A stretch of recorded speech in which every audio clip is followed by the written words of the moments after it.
जल्दी से जल्दी आने वाला प्रभु यीशु मसीह की आदि पवित्र नाम में मसीह देता हूँ। प्रभु ने प्रभु के बड़े अनुग्रह से और भी एक दिन हमें दान दिया। प्रभु हमको कितना प्यार करता है ना। प्रभु की कार्य जब तक प्रभु प्रकट नहीं करेगा तब तक किसी को नहीं समझेगा। ये बहुत बड़ी बात है। तो मैं प्रभु को बहुत धन्यवाद देता हूँ। प्रभु ने और भी प्रभु को माना जानने के लिए और प्रभु में बढ़ने के लिए प्रभु ने हमें मौका दिया। प्रभु में हमें उलाहट मिला। ये कितना श्रेष्ठ बात है ना। प्रभु का कार्य हमारे प्रति कितना बड़ा है ये बात का अनुभव में चलना बहुत बड़ी बात है प्रिय। तो आज थोड़े समय के मनन के लिए एक वचन पढ़ेंगे इब्रानियों का पत्री उसका 2 अध्याय का 10 वचन। क्योंकि जिसके लिए सब कुछ है और जिसके द्वारा सब कुछ है उसे यही अच्छा लगा कि जब वह बहुत से पुत्रों को महिमा में पहुंचाए तो उनके उद्धार के कर्ता को दुख उठाने के द्वारा सिद्ध करे। बहुत बड़ा गहरा वचन है ना। मतलब हम लोग एक महिमा से भरा हुआ जीवन बिताना चाहिए करके प्रभु की इच्छा है। हमें एक महिमा से भरा हुआ जीवन प्रदान करने के लिए मतलब परमेश्वर ने क्या किया, अपना पुत्र को हमारे लिए बहुत बड़ा कष्ट का काई में डाला। आप देखिए कितना बड़ी बात है प्रियो। आप उस वचन को अगर सही रीति में समझेगा तो प्रभु के प्रति हमारा दिल कितना तड़पेगा। और भी थोड़ा सावधानी से वचन को पढ़िएगा। तो इब्रानियों 2 अध्याय का 10 वचन। क्योंकि जिसके लिए सब कुछ है, जिसके लिए सब कुछ है और जिसके द्वारा सब कुछ है, जिसके द्वारा सब कुछ है उसे यही अच्छा लगा कि जब वह बहुत से पुत्रों को महिमा में पहुंचाए। देखा मतलब जिसके द्वारा सब कुछ है, जिसके लिए सब कुछ है, मतलब उसको अभी क्या कर दिया, उसके द्वारा बहुत लोग उस पुत्रत्व में आना है, उस महिमा में आना है। अभी आप देखिए एक व्यक्ति परमेश्वर है तो कम से कम उसमें 3 गुण होना चाहिए है ना। परमेश्वर कहने के लिए कम से कम 3 गुण होना चाहिए। मतलब क्या क्या गुण होना चाहिए? पहले बात वो सर्वशक्तिमान होना चाहिए। दूसरी बात सर्वज्ञानी होना चाहिए। तीसरा बात सर्वव्यापी होना चाहिए। कम से कम ये 3 गुण होना चाहिए। अभी हमारा प्रभु यीशु मसीह में ये तीनों गुण देखता है। हमारा प्रभु यीशु मसीह में ये तीनों गुण देखता है। प्रियो ये कितना अनुभव बात है। हमें ये बात को जानना है। मतलब हमारा प्रभु कितना महान है। अपना प्रभु कितना महान है। हम जिसकी द्वारा सब कुछ है ना, उसी ने हमारे लिए एक बहुत बड़ा महत्वपूर्ण कार्य किया। हमको जानना है प्रियो। हमारे जीवन आज बंद हो गया था क्या? तो हमारे जीवन में हमको ये जानना है आज प्रभु हमारे लिए कितना बड़ा कार्य किया हमें महिमा में लाने के लिए। देखिए एक समय में हम लोग एकदम प्रभु की महिमा से भरा हुआ था। जब आपको सबको याद है रोमियो का पत्री उसका 3 अध्याय का 23 वचन। रोमियो 3 अध्याय का 23 वचन। इसलिए कि सबने पाप किया है और परमेश्वर की महिमा से रहित है। देखा सभी ने पाप किया। सभी ने पाप करके अभी क्या हो गया? महिमा से रहित हो गया। आप देखिए महिमा से रहित हो गया। मनुष्य पाप करके परमेश्वर की महिमा से रहित हो गया। आप देखो जब सृष्टि बनाया आपको मालूम है 6वें दिन में प्रभु ने मतलब सारे जानवरों को सारे मतलब ये दुनिया में रहने वाला प्राणियों को जब बनाया, उसके बाद में आखिरी में वही दिन में मनुष्य को बनाया। मनुष्य को बनाया तो परमेश्वर ने कैसे बनाया? अपनी स्वरूप और छाया में बनाया। मतलब मनुष्य को बनाने के बाद में प्रभु को बहुत आनंद हो गया। क्यों आनंद हो गया? क्योंकि प्रभु का गुण प्रकट करने के लिए प्रभु के स्वरूप में और प्रभु की छाया में प्रभु ने एक सृष्टि को बनाया। बहुत बड़ी बात है प्रियो। अभी मनुष्य का सृष्टि के बारे में आप देखिए परमेश्वर बाकी सृष्टियों को बनाने के बाद में सिर्फ देखा अच्छा करके कहा, परंतु मनुष्य को बनाने के बाद में प्रभु ने क्या बोला? बहुत अच्छा। क्या बोला? बहुत अच्छा। देखिए मनुष्य को प्रभु ने कैसे बनाया, अपनी स्वरूप और छाया में है, अपनी स्वरूप और छाया में। देखिए प्रियो, हमारे जीवन में प्रभु ने हमारे लिए कितना बड़ा कार्य किया है, और प्रभु का मनुष्य के प्रति कितना बड़ा योजना था। मनुष्य के लिए प्रभु ने क्या नहीं किया है।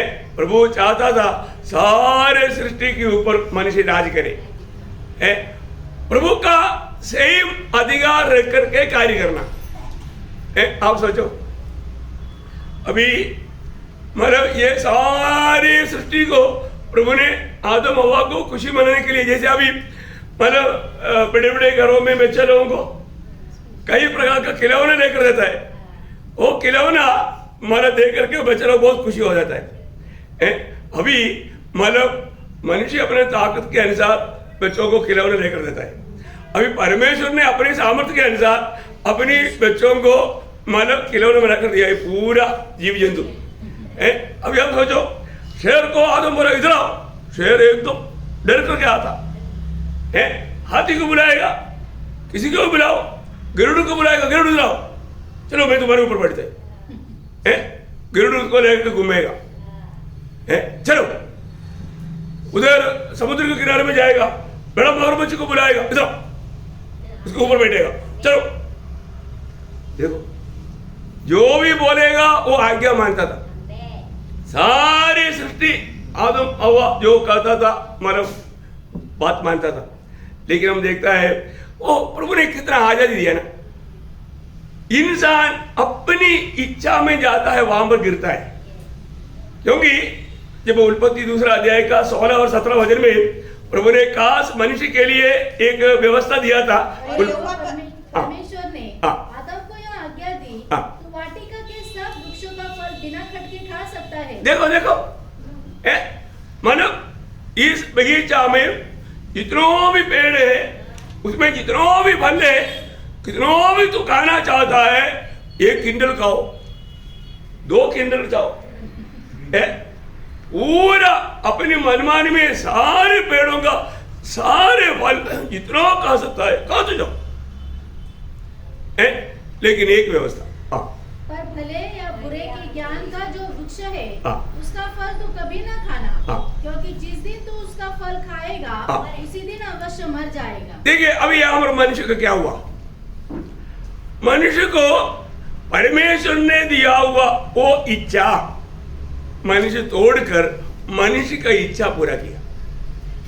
देखा मतलब क्या है कि मतलब तीसरा अध्याय में हम देखता है कि कैसा मतलब फरमाने में आकर के मनुष्य ने अपनी इच्छा पूरा किया। प्रियो एक बात यहाँ पर एक क्लियर बात है, तो परमेश्वर की इच्छा को त्यज कर अपनी इच्छा किया तब वो गिर गया, तब वो हमारे परमेश्वर का महिमा से रहित हो गया। देखो कितना बड़ी बात है, कितना भयंकर दुर्घटना है। आज भी हमें ये बात को जानना है, मतलब लोग जब परमेश्वर की इच्छा को छोड़ करके अपनी इच्छा में जाता है वहां पर गिरावट है। आज का एक अवस्था मैं आपको बताऊं, आज बहुत लोग अच्छा आत्मिक जीवन बिताने वाले लोग था, पर तो अभी वो शारीरिक हो गया। क्या हो गया? शारीरिक हो गया है। अच्छा आत्मिक जीवन बिताने वाला आत्मिक लोग अभी शारीरिक हो गया। क्यों है?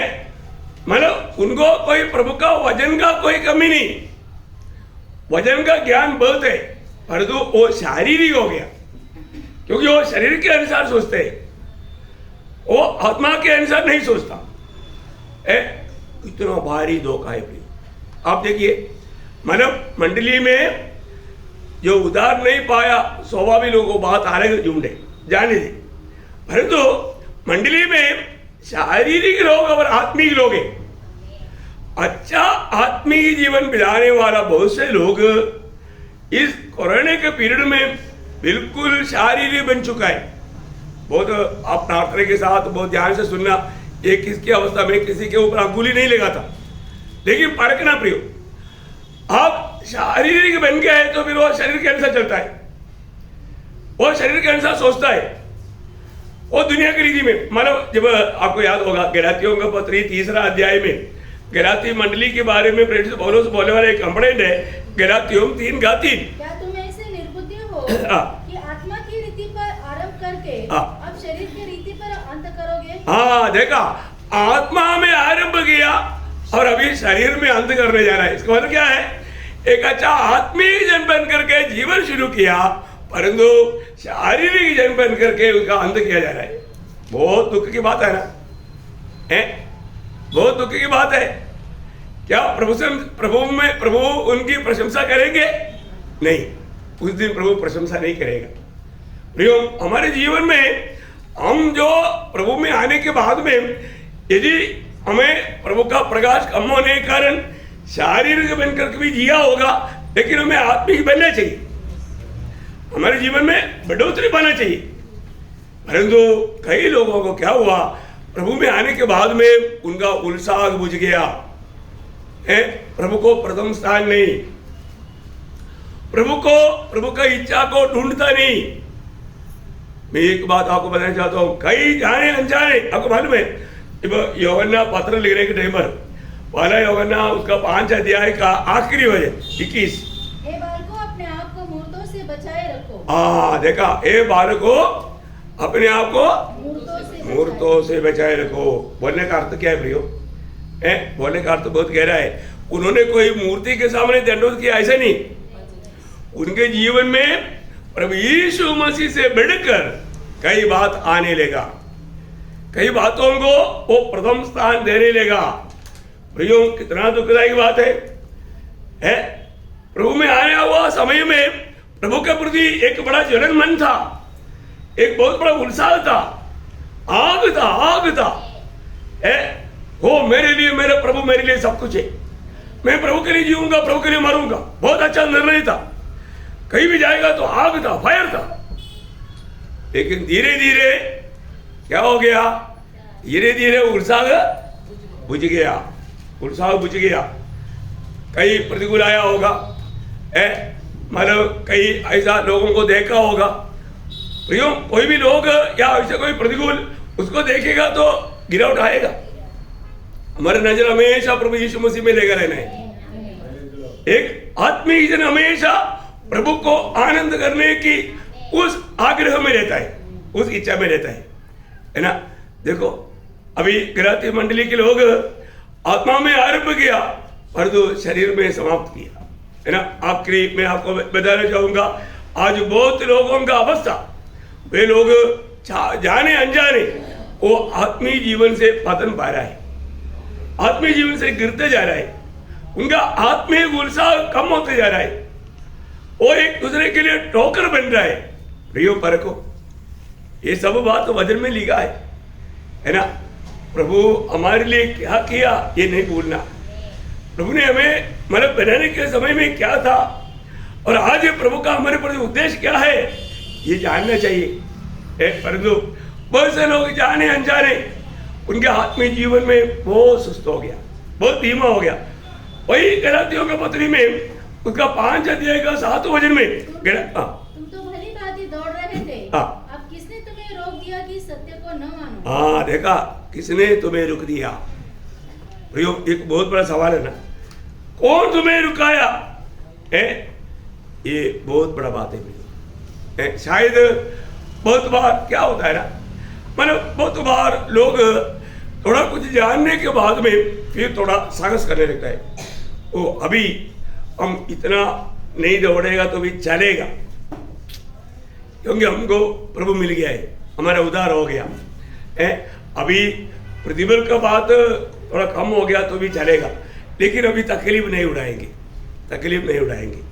कोई ऐसा कष्ट में नहीं जाएंगे। फिर वो लोग क्या करता, प्रभु का जीवन का मार्ग धीरे धीरे छोड़ देता, मतलब उनके अंदर आया हुआ वो ज्ञान उनको धोखा दिया, ज्ञान उसको धोखा दिया। आपको मालूम है, जो व्यक्ति मतलब प्रभु के वचन का कुछ शिक्षण पाने के बाद में वो आत्मा में ग्रहण ना करने के कारण वो ज्ञान उसको फुलाता है। इसलिए 1 कोरिन्थी 8 अध्याय उसका 1 वचन के आखिरी में क्या लिखा? हाँ देखा, ज्ञान क्या करता? घमंड उत्पन्न करता। ज्ञान घमंड उत्पन्न करता प्रियो। मैं आपको पवित्र लोगों को पूछना चाहता हूँ प्रियो, हमने अगर ज्ञान पाया है तो हमें कितना अधिक नम्र होना चाहिए। यदि हम आत्मा में बातों को समझ लेता है तो वो और भी नम्र बनेगा। और यहाँ पर हम देखते हैं ज्ञान लोगों को घमंड उत्पन्न करता है, क्योंकि उन्होंने वो बुद्धि में समझा। उन्होंने सोचा मैंने भी कई बार बाइबल पढ़ा है, मैंने भी बहुत सुना है, मेरे को उपदेश आता है, मेरे को ये आता वो आता, ऐसा थोड़ा वो घमंड में आ गया। तो फिर क्या हो गया, ऐसे लोगों से प्रभु बात नहीं करता, प्रभु है घमंडियों से प्रभु सामना करता। प्रयोग ऐसा कभी भी हमारा अंदर ऐसे एक विचार आने नहीं देना। हमेशा वहां पर क्या बोलता, प्रेम उन्नति करता, प्रेम से उन्नति होता। मैं आपको बताऊं प्रयोग, अगर हम प्रभु में आने के बाद में हमारा प्रेम बढ़ना चाहिए, प्रेम में बढ़ना चाहिए। एक बात मैं आपको बताना चाहता हूं, आपको सच में अगर आपने वचन को आत्मा में जानेगा तो आपका प्रायोगिक जीवन में वो आएगा, परंतु अगर आप बुद्धि में सब समझेगा आपको वो बुलाएगा और आप ठोकर खाएगा। वो एक घमंडी होकर के घमंड में बदलेगा। अभी आप मुझे बताओ, इधर बैठा हुआ ऐसा शायद नया लोग छोड़ करके ऐसा कोई व्यक्ति नहीं आत्मा का फल नहीं जानता है ना? अपन एक बार बोलेंगे ना, आप बोलेंगे ना, बोलो आत्मा का फल प्रेम, आनंद, शांति, धीरज, उपमा, बड़ाई, विश्वास, इतना करेक्ट बोला। वजन एकदम आपका माथे में पूरा करेक्ट है, जिंदगी में है क्या समझे? प्रियो, आपको आत्मा का फल मालूम है।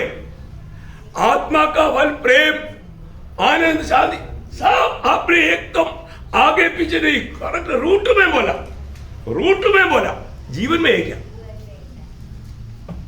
बताओ? अगर ये जो वजन जब हमारे जीवन में नहीं आता फिर क्या होता? वो घमंड में बदल जाता, वो व्यक्ति घमंडी हो जाता, क्योंकि उनको क्या लगता, मेरे को आत्मा का फल पूरा आता है।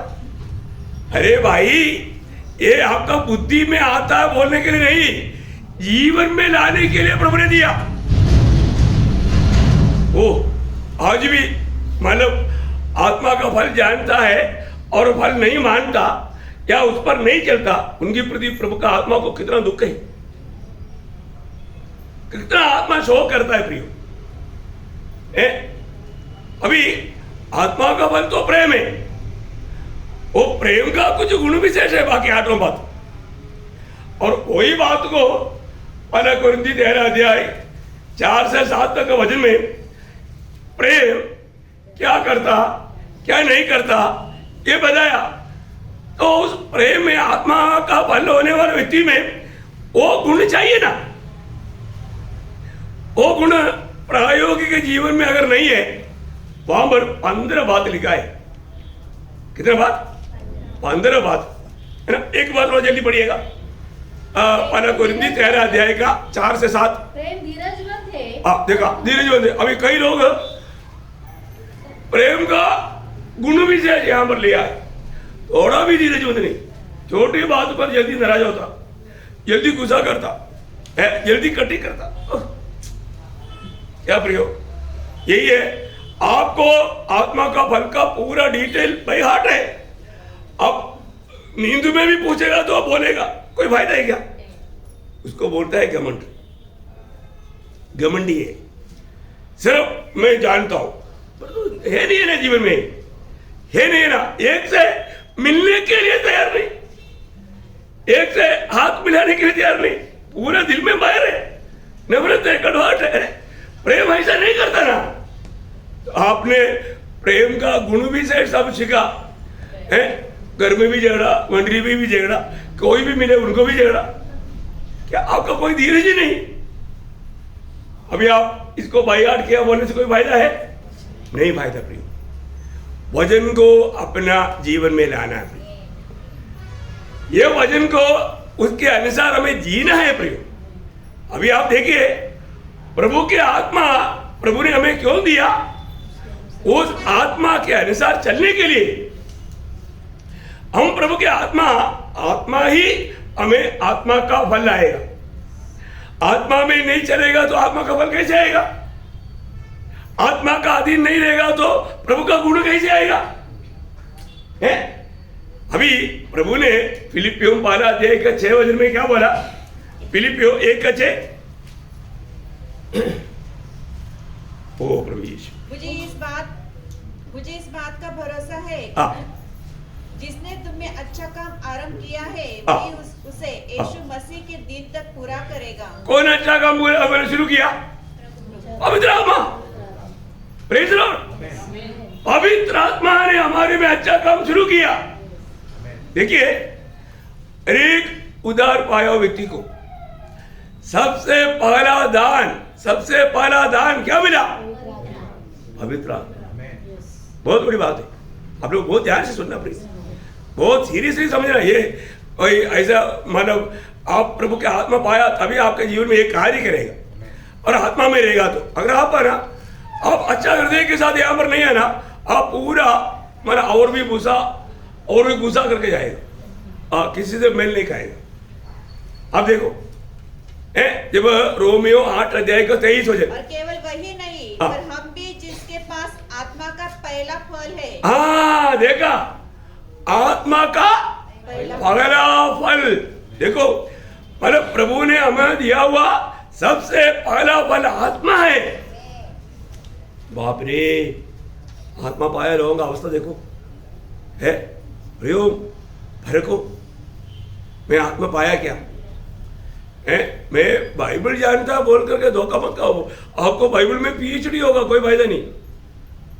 बाइबल में आपने पीएचडी लिया होगा, कोई फायदा नहीं। प्रभु आपको प्रभु का पहला दान आत्मा पा करके वो आत्मा का फल अगर नहीं है तो आत्मा का फल फलों बहुवचन में नहीं, फल क्या? प्रेम। वो प्रेम का गुण खूबी क्या है? हम पढ़ रहा था, वापस पढ़िएगा 1 कुरिन्थी 13:4 से 7। प्रेम धीरजवंत है। देखा, अभी देखो, अगर आत्मा आपके अंदर है तो आप में प्रेम है, और वो प्रेम का खूबी क्या है?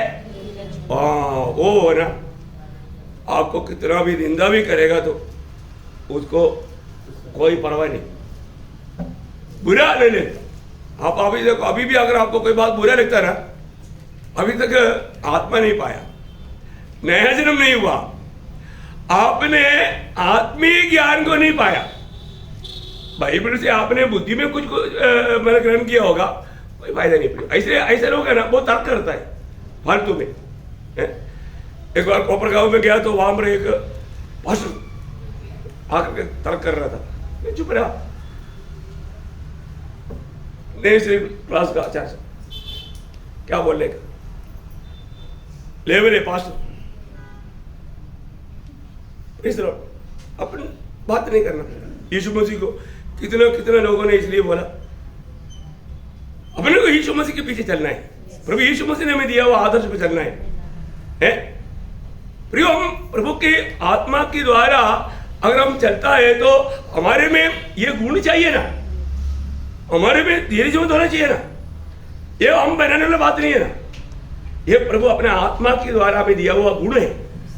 प्रभु का प्रेम इसमें है, उसमें धीरज है, और आगे और कृपालु है, प्रेम दान नहीं करता। देखा, प्रेम अभी भी देखो, अभी भी अगर किसी का दिल में क्या स्वभाव है मालूम नहीं भाई, प्रेम दान नहीं करता, प्रेम अपनी बड़ाई नहीं करता और फूलता नहीं, वह अनरीति नहीं चलता, वह अपनी भलाई नहीं चाहता। इधर ये बहुत विश्वासी लोग अपनी भलाई के अलावा किसी का भलाई नहीं सोचता। देखो अपना वो तो अंत समय का लक्षण है, विश्वासी लोग भी ऐसे ही बदलेगा। प्रियो, एक विश्वासी जन दूसरे की भलाई के लिए कुछ भी होने के लिए तैयार है, क्योंकि यीशु मसीह ने दिया हुआ आदर्श हो, वो हमारे लिए अपने आप को बलिदान किया। तो प्रभु ने हमें दिया हुआ आदर्श क्या है? तो दुश्मन को भी प्यार करो, है उसके लिए अपने जान देना है। यीशु मसीह का वो प्यार हमें दूसरे को देने के लिए प्रभु ने हमें बर्तन बनाया। वास्तव में प्रियो एक बात और आगे पढ़िए। जुझलाता नहीं, जुझलाता नहीं, बुरा नहीं मानता। हाँ देखा, बुरा नहीं मानता। देखो कई बार कई लोग संदेश सुनने के बाद उनको अच्छा नहीं लगता, क्योंकि उसको छू लिया, उसका अपना कम्युनिटी दूर करने के लिए तैयार नहीं है। प्रियो एक सच्चा आत्मिक जन कभी भी कोई बात से बुरा नहीं मानता, क्योंकि प्रभु बात कर रहा है, हमारे जीवन की कम्युनिटियों को प्रभु दूर कर रहा है। अरे उस महान प्रभु ये दुनिया में आकर के इतना बड़ा कष्ट सहा प्रियो, कष्ट सहा, कोई छोटी बात है क्या? किसके लिए? हमें उस महिमा में लाने के लिए, जो नष्ट किया वो महिमा हमें वापस देने के लिए, नष्ट किया वो पुत्रत्व को हमें वापस लौटाने के लिए, क्योंकि आदम परमेश्वर का बेटा था, वो पुत्रत्व नष्ट किया, आज्ञा तोड़ करके शैतान का बेटा बना, वापस उसको परमेश्वर का बेटा बनाने के लिए, आदमी पीढ़ी को उस स्वर्गीय परिवार का सदस्य बनाने के लिए, हमें उस नष्ट किया हुआ, खो गया हुआ उस महिमा में लाने के लिए प्रभु ने ये सब कुछ किया। बाप रे, प्रभु का मार्ग को ध्यान न प्रियो। हाँ, आत्मा और क्या नहीं करता? कर्म से आनंदित नहीं होता। हाँ देखा, कोई कुकर्म करता है तो आनंद नहीं होता, परंतु सत्य से आनंदित होता है, सच्चाई में आनंद होता। वह सब बातें सह लेता है, सब बातों की प्रतीति करता है, सब बातों की आशा रखता है, सब बातों में धीरज धरता है। देखा प्रियो, ये है ओरिजिनल प्रभु का आत्मा पाया हुआ लोगों में होने वाला स्वभाव। आप देखो प्रियो, ये सब नहीं दिखता ना, आप समझ लेना वो व्यक्ति काम रहे, क्योंकि फल से मालूम पड़ता पेड़ कैसा है। आत्मा का फल नहीं है, फिर आप मानो थोड़ा सावधान रहना, फल देखना प्रिय, फल देखना। देखिए अभी प्रभु का योजना, उस महान प्रभु हमारे लिए क्या बना? वचन देहधारी हुआ है। देहधारी होने के समय में वहां पर लोगों ने प्रभु यीशु मसीह में क्या देखा? आप यूहन्ना 1:14 पढ़ना, थोड़ा ध्यान देकर पढ़ना। और वचन देहधारी हुआ और अनुग्रह और सच्चाई से परिपूर्ण होकर हमारे बीच में डेरा किया, और हमने उसकी ऐसी महिमा देखी, हमने उसकी ऐसा महिमा देखा जैसे पिता के एक लौते की महिमा। ये बात है। देखा, वो एकदम महिमा से भरा हुआ था, उस महिमा से भरा हुआ प्रभु यीशु मसीह है, वचन देहधारी होकर ये दुनिया में हमारे समान मनुष्य बनकर के आया। अभी आप देखिए यीशु मसीह कौन है?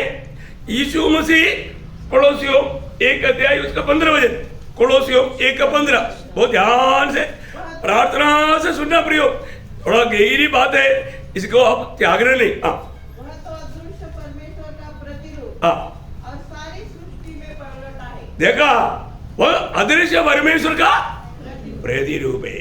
देखो आदम को कैसे बनाया था? परमेश्वर का प्रतिरूप करके बनाया था। आदम कौन था? परमेश्वर का प्रतिरूप था। रोमियो 5:14 पढ़ना, रोमियो 5:14।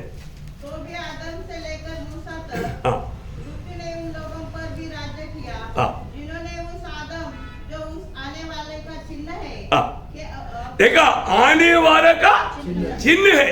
देखा, आने वाला का प्रतिमा, आने वाला का प्रतिमा। देखो यीशु मसीह कौन है? अदृश्य परमेश्वर का प्रतिरूप या अदृश्य परमेश्वर का दृश्य रूप। देखिए अभी उस प्रभु के उस अनुभव में लाने के लिए प्रभु हमको एक सुसमाचार देता है। ये सुसमाचार सुनकर के विश्वास करने वाला उस स्वभाव मतलब उसका अनुरूप में बन जाता। इसलिए ये बात शैतान बिल्कुल नहीं चाहता, ध्यान से सुनना। इसलिए वचन सुनने के समय में शैतान अन्य चिंताओं में लोगों को गुमराह करता है। ध्यान से वचन सुन करके वो वचन को ग्रहण ना करे। देखा 2 कोरिन्थी 4:4। और उन अविश्वासियों के लिए जिनकी बुद्धि संसार के ईश्वर ने अंधी कर दी है, ताकि मसीह जो परमेश्वर का प्रतिरूप है उसके तेजोमय सुसमाचार का प्रकाश उन पर न चमके। देखा, उसकी तेजोमय सुसमाचार। प्रियो, हमें महिमा में लाने वाला तेजोमय सुसमाचार सुनने वाला ना समझने के लिए इस जगत का ईश्वर शैतान उन अविश्वासियों का मन को अंधा कर दिया। आज भी ऐसा बहुत से अंधे लोग हैं, प्रभु में आने के बाद में बात नहीं समझता बात नहीं समझता। देखो एक बात है, आज हम अंधा है क्या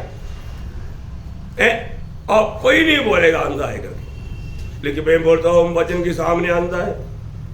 मैं ऐसे बोल आपको दोष नहीं लगाना चाहता हूँ, आप मेरे को मत डांटना प्लीज, डांटे तो भी कोई बात नहीं, लेकिन वचन में क्या लिखा?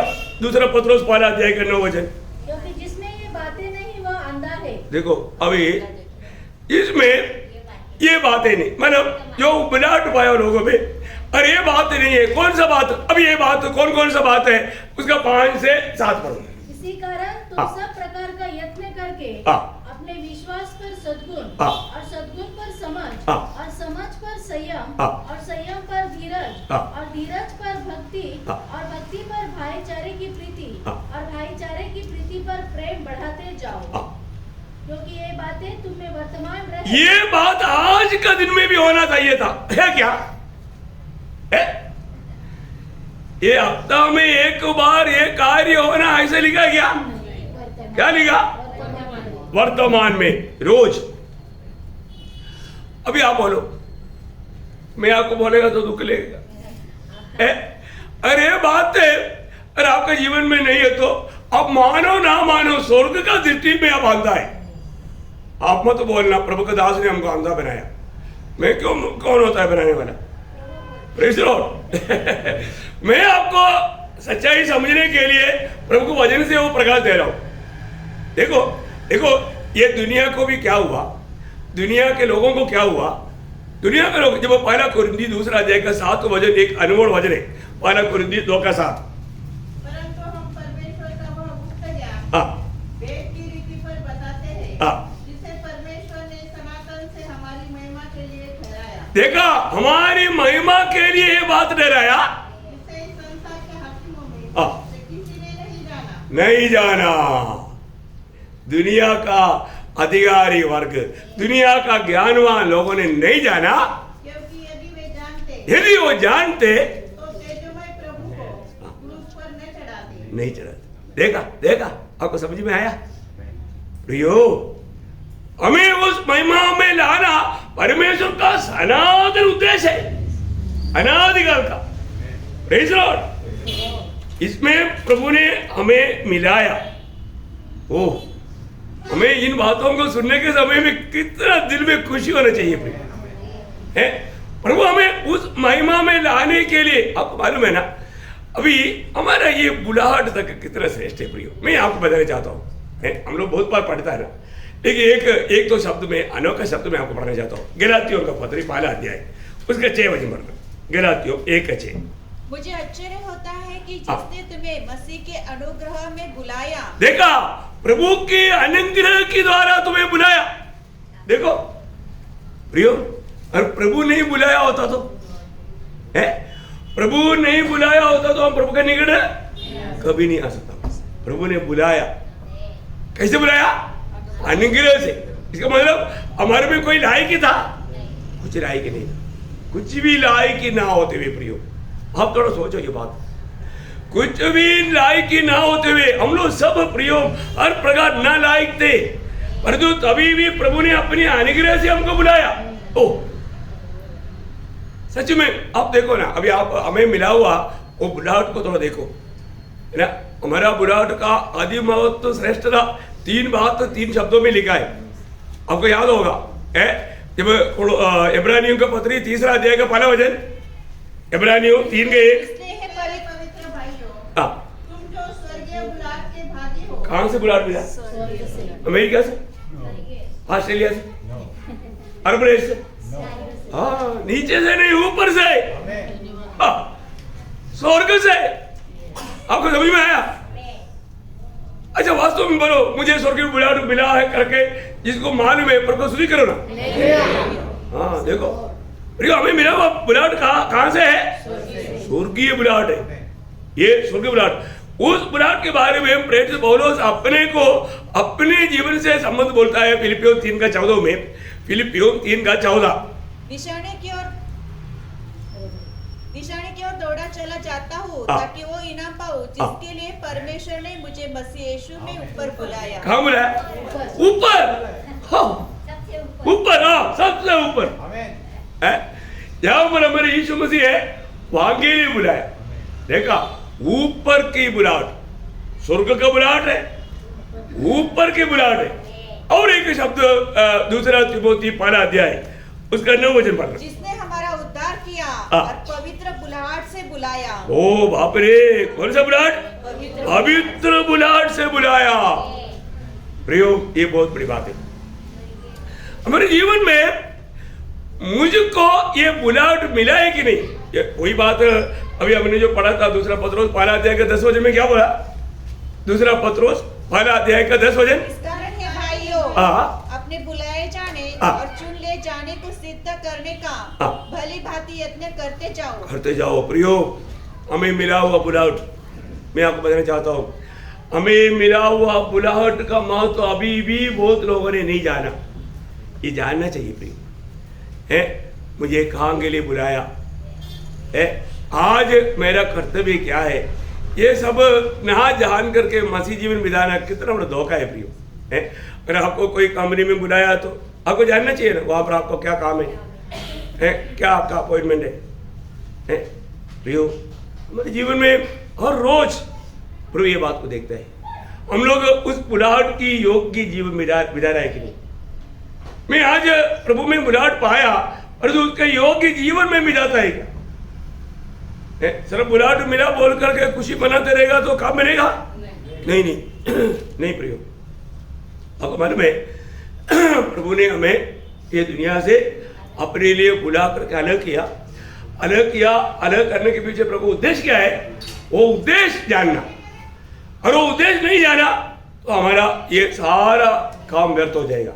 उद्देश्य अभी जैसे अभी आर्मी में एनरोलमेंट करता है, बाहर से लोगों को क्या मालूम पड़ता है, वो 4 दिन मटन और शराब फ्री और 3 दिन अंडा फिश फ्री। खूब खाओ पियो, कोई लड़ाई है नहीं, खाओ पियो आराम करो। लोग ये सोच करके कई लोग आर्मी में आया और तो जब वो ट्रेनिंग जब करने के बाद आया ना, ओ बाप रे ये हमसे नहीं होगा भाई, हमको कम से कम 6 बजे तक तो सोना है, इधर तो 3 बजे विजिल मार देता है भाई। और चुनना लगाओ, झाड़ू मारो, झाड़ू भी मारो, लिपाई भी करो, टड्डी में भी लिपाई करो, देखो टॉयलेट भी साफ करो, सब करना पड़ता। देखा, आप सोचो एक अच्छा चांगला सिपाही और ट्रेनिंग हार्ड ट्रेनिंग भी करो, ये सब करने के बाद में एक सिपाही मिलता है। अभी यीशु मसीह में बुलाहट पाने के बाद में लोगों को क्या लगा, वो डुबकी लिया, अभी प्रभु ऐसे उड़ा के ले जाएगा। आपको शोकेस में बुलाने रखने के लिए बुलाया क्या? यहाँ पर प्रभु आपके साथ आपका जीवन के द्वारा अपना महिमा करना चाहता है। यीशु मसीह भला प्रभु का आत्मा हमारे में आया, वो क्यों आया? यीशु मसीह का स्वभाव हमारे जीवन के द्वारा दुनिया को प्रकट करने के लिए।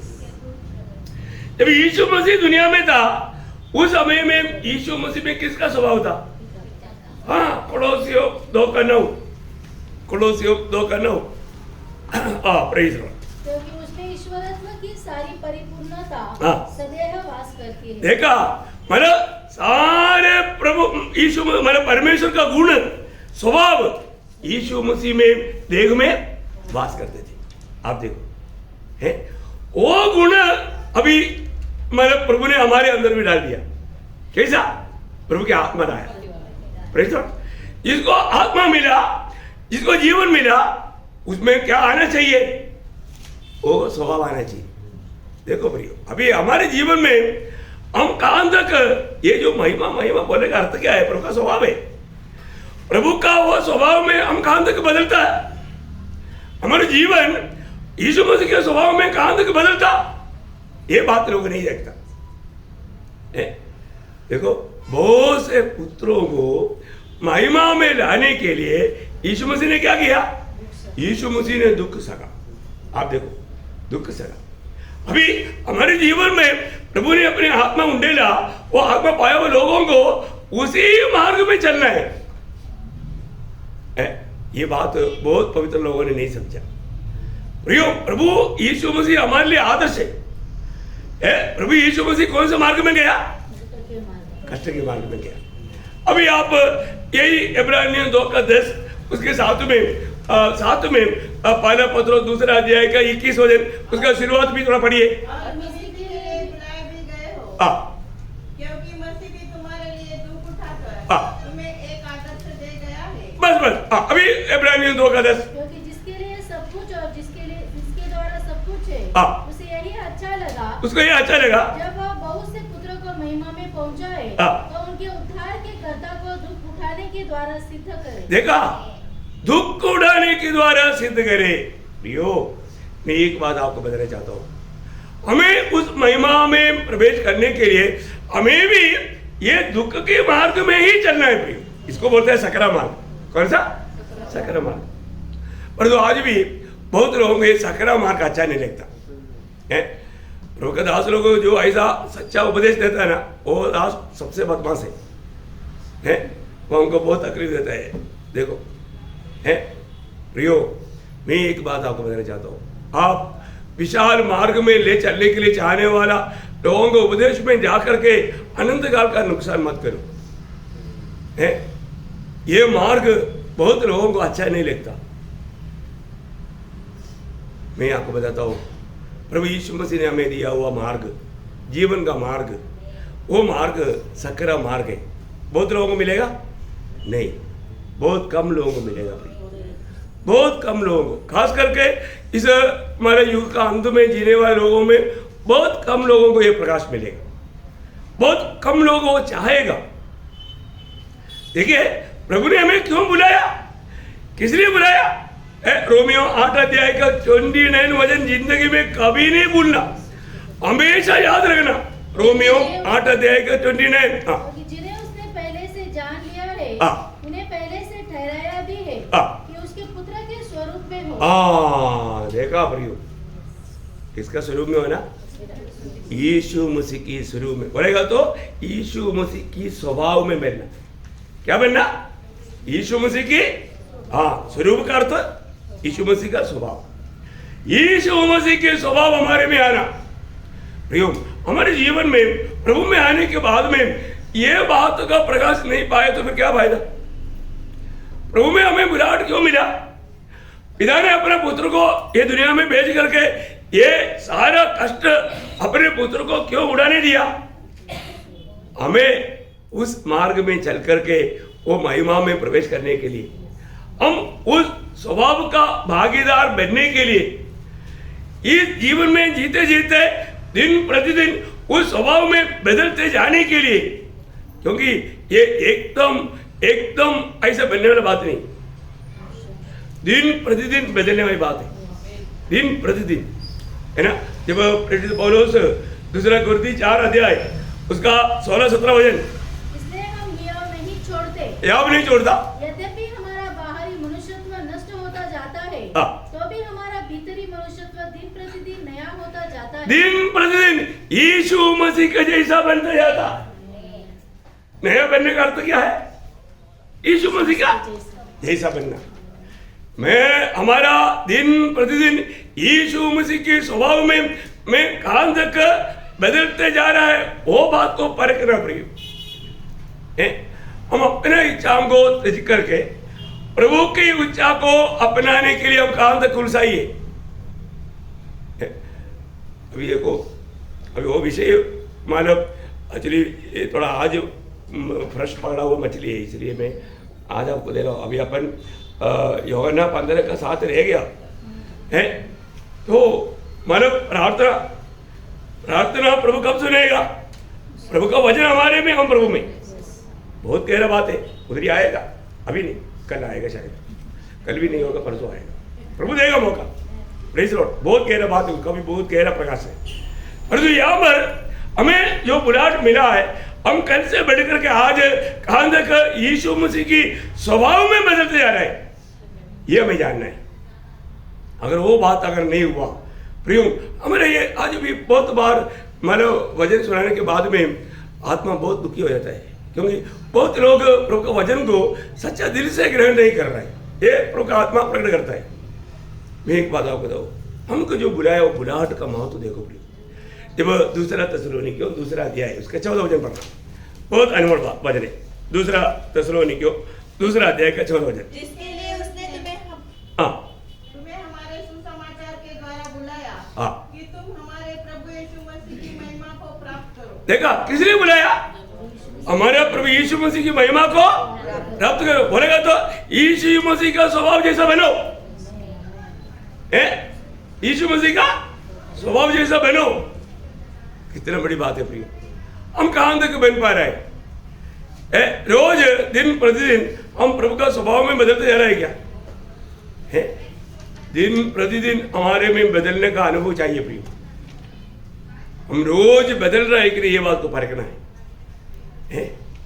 मैं एक बात आपको बताना चाहता हूं, यीशु मसीह की स्वभाव में एक व्यक्ति को लाने के लिए बहुत तकलीफ सहना पड़ता, क्योंकि ये हल्की बात नहीं। सारा दुनिया विनाश की ओर बढ़ रहा है और जीवन की ओर बढ़ रहा पड़ेगा, तो उसके लिए लोगों को ले चलना बहुत मुश्किल है, बहुत मुश्किल है। अभी मैं सच्चा दिल से आपको बोलता हूं, आपको शायद कोई दर्द नहीं होगा, लेकिन मेरे को दर्द है भाई। आपको दर्द नहीं है तो मेरे को दर्द है। मैं आपको बोलता हूं कैसे दर्द है। प्रेरित पौलुस ने गवाही दिया है ना, गलातियों का पत्री 4 अध्याय का 19 वचन। हे मेरे बालकों, हाँ। जब तक तुम्हें मसीह का रूप न बन जाए, हाँ। तब तक मैं तुम्हारे लिए फिर जच्चा की सी पीड़ाएं सहता हूँ। हाँ, सबसे बड़ा दर्द बोलता है प्रसव वेदना। कैसा है? देखो दुनिया में एक व्यक्ति को होने वाला सबसे बड़ा दर्द है प्रसव वेदना करके कहता है, क्योंकि जो बच्चों को पैदा किया उनको मालूम है दर्द, अपन प्रचार में बोलते हैं, परंतु मालूम बोला जाता है। ऐसा है तो अभी प्रेरित पौलुस को प्रसव वेदना है, वो वेदना मैं भी सहता हूँ। अभी आपको मालूम पड़ गया कितना वेदना है। प्रेरित नहीं समझा तो समझो। प्रभु का दास बोलता है, जब तक तुम्हारे में यीशु मसीह के स्वभाव नहीं बनता, हमको प्रसव वेदना वही है। प्रियो, आप लोग है ना, कोई भी लोग है ना बात नहीं मानता ना, तो मैं इधर ही रोता हूँ। सच में मैं बोलता हूँ प्रभु उसको मन फिरावट दे, उसका मन कठोर ना होने दे प्रभु। थोड़ा और भी नम्र होने के लिए उनको कृपा कर प्रभु, क्योंकि प्रभु का अनुग्रह है उनको नम्र बनाता है। प्रियो, हम एक ही परिवार का सदस्य है, हम कितना अच्छा मेल मिलाप में रहना चाहिए। थोड़ा भी कोई किसी का कोई दिल कठोर होता है ना, मेरा दिल में बहुत दुख होता है। हाँ प्रियो, क्यों? क्योंकि हमें मसीह के स्वभाव में बदलना प्रियो, यीशु मसीह के जैसा बनना है। हमें किसने बुलाया? पुत्र के जैसा। किसने बुलाया? मुझे यीशु मसीह के जैसा स्वभाव का बनाना पिता की इच्छा है, इसलिए सारे काम हो रहे हैं। परंतु पुराट पाया लोगों को दर्शन नहीं, लोग कहां भाग रहे हैं मालूम नहीं, किसके पीछे लगा हुआ मालूम नहीं, उनके लक्ष्य क्या है मालूम नहीं। प्रिय को आज हमारा जीवन में मुझे क्या बनने की इच्छा है? ये दुनिया में दुनिया का कुछ बनने की इच्छा है क्या? ये नाशमान दुनिया के पीछे मत भागो प्रिय। हमें प्रभु स्वर्गीय पिता की इच्छा के अनुसार हमें यीशु मसीह के जैसा ये छोटा जीवन में हमें यीशु मसीह के स्वभाव में दिन प्रतिदिन बदलते जाना। वो ये विराट पाने के बाद में हम कहां तक उसके लिए अपने आप को समर्पण करता है, उसके लिए प्रयास करता है। कई प्रकार प्रभु ना चाहने वाला कई बात हमारे जीवन में आएगा प्रयोग, हमें उसको मारना है, क्योंकि ये शरीर में रहने के समय में ये शरीर में कोई अच्छी बात नहीं रहता। हम जो नहीं चाहता वही काम करवाने के लिए शरीर कोशिश करता। अब हमें क्या करना है ना? आपको मतलब प्रेरित पौलुस का प्रयोग मालूम है ना, पहला कुरिन्थी उसका 9 अध्याय का 27 वचन। परंतु मैं अपनी देह को मारता कूटता हाँ और वश में लाता हूँ, हाँ ऐसा न हो कि औरों को प्रचार करके मैं हाँ। आप ही किसी रीति से निकम्मा ठहरूं। वाह प्रयोग है। देखो हम प्रभु की दृष्टि में निगम्मा ना ठहरना प्रयोग, हमें रोज होने से बढ़ करके चलो कोई बात नहीं, बच्चों से गलती होता है, अपने सबको तुरंत क्षमा करते हुए, किसी के प्रति कोई नफरत का डोट दिल में ना रखते हुए सबको प्यार दे करके चलाना। Praise the Lord. मैं आपको बहुत धन्यवाद करता हूँ। सच में मतलब बहुत लोगों की स्वभाव में बहुत दुख होता है, लेकिन प्रभु वो सारे बातों को भूलकर उनको प्यार करके उनको प्रभु में ले चलने की कृपा दिया है। ये बात बहुत अनमोल बात है और मुझे पक्का मालूम है एक दिन सब लोग वैसा बनेगा, क्योंकि वचन में जो लिखा सत्य लिखा है। प्रभु अपना काम करेगा, प्रभु को अपना काम करने दो, लेकिन हम कब उसका रूप में बन जाएगा। दुनिया में रोज बदलते जाना, आखिर में ऐसा बदलते जाने वाला व्यक्ति एक दिन संपूर्णता में पहुंच जाएगा। कब? जब प्रभु आएगा, है ना। पहले वरना 3 का 2। हे प्रियो, हम परमेश्वर की संतान है और अभी तक यह प्रकट नहीं हुआ, अभी तक यह प्रकट नहीं हुआ कि हम क्या कुछ होंगे। इतना जानते हैं कि जब वह प्रकट होगा तो हम उसके समान होंगे। Praise Lord. मैं एक बात आपको बताना चाहता हूँ, बहुत बड़ी बात है। प्रभु का आनंद उस समय में पूरा होगा जिस दिन यीशु मसीह आकर के हमको ले जाएगा। उस दिन हम सब लोग यीशु मसीह के रूप में बदल जाएगा, उसका स्वभाव में बदल जाएगा। क्या अनमोल बात है। आपको ये विश्वास है क्या? है ऐसा है तो अभी रोज अपन वचन में बना रहना, वचन के अनुसार जो वचन आता है वो वचन के अनुसार अपना जीवन बदलना चाहिए। है रोज मैं कहाँ तक उस यीशु मसीह के स्वभाव में मैं उन्नति पा रहा है, ये बात को परखना चाहिए। आइए अपने आंखें बंद करें। प्रियो, प्रभु हमको बहुत प्यार करता है, उसके प्यार में बना